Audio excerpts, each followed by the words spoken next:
রাজধানীর পল্লবীতে ধর্ষণ ও হত্যার ঘটনায় নিহত শিশু রামিসার পরিবারকে সমবেদনা জানাতে বাসায় যান প্রধানমন্ত্রী তারেক রহমান। বৃহস্পতিবার রাত ৯টা ৫০ দিকে প্রধানমন্ত্রী রামিসার বাসায় পৌঁছান। তিনি পরিবারের সদস্যদের সঙ্গে সাক্ষাৎ করেন এবং তাদের সান্ত্বনা দেন। দ্রুত বিচারের আশ্বাসও দেন তিনি। দায়িত্ব নেন রামিসার বড় বোনের। এদিকে প্রধানমন্ত্রীর আগমনের আগেই রামিসার বাসার আশপাশের নিরাপত্তা জোরদার করা হয়। সেখানে সেনাবাহিনী সহ আইন শৃঙ্খলা বাহিনীর সদস্যরা উপস্থিত ছিলেন। দর্শক, এ পর্যায়ে একটু যেতে চাই পল্লবীতে। সেখানে আছেন সহকর্মী মশিউর অনিক। অনেক প্রধানমন্ত্রী তো রামিসার পরিবারের সঙ্গে দেখা করতে গিয়েছেন। এই বিষয়ে সবশেষ কি তথ্য রয়েছে জানতে চাই। সবশেষ তথ্য, এখানে তারেক রহমান বেশ কিছুক্ষণ আগে এসেছিলেন এবং তিনি এসেছিলেন, এসে নিহত যে রামিসা তার পরিবারের সঙ্গে কথা বলেন।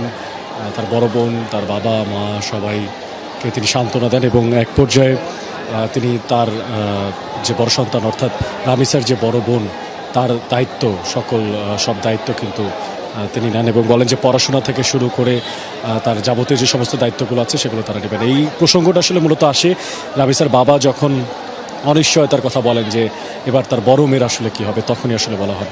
আমরা কথা বলেছি স্বরাষ্ট্রমন্ত্রীর সঙ্গে, আমরা কথা বলেছি। আমরা একটু দেখাতে চাই, এখনও কিন্তু এখানে বেশ অনেক মানুষ অর্থাৎ এলাকাবাসী, এলাকার বাইরে থেকে অনেক মানুষ এখানে উপস্থিত হয়েছেন এবং তারা কিন্তু এখনও ভিড় করছেন। তাদের যে দাবি, সে দাবি কিন্তু তারা জানাচ্ছেন। সেই দাবিটা কিন্তু তারেক রহমান অর্থাৎ প্রধানমন্ত্রী তারেক রহমান তার কাছেও কিন্তু জানিয়েছেন। তারা পাশাপাশি স্বরাষ্ট্রমন্ত্রী এখানে উপস্থিত ছিলেন, আইনমন্ত্রী উপস্থিত ছিলেন এখানে। এছাড়াও হচ্ছে যিনি প্রশাসক, সিটি কর্পোরেশন প্রশাসক, তিনি কিন্তু এখানে উপস্থিত ছিলেন। এছাড়াও মাননীয় মন্ত্রী কিন্তু উপস্থিত ছিলেন এখানে। আমিনুল হক।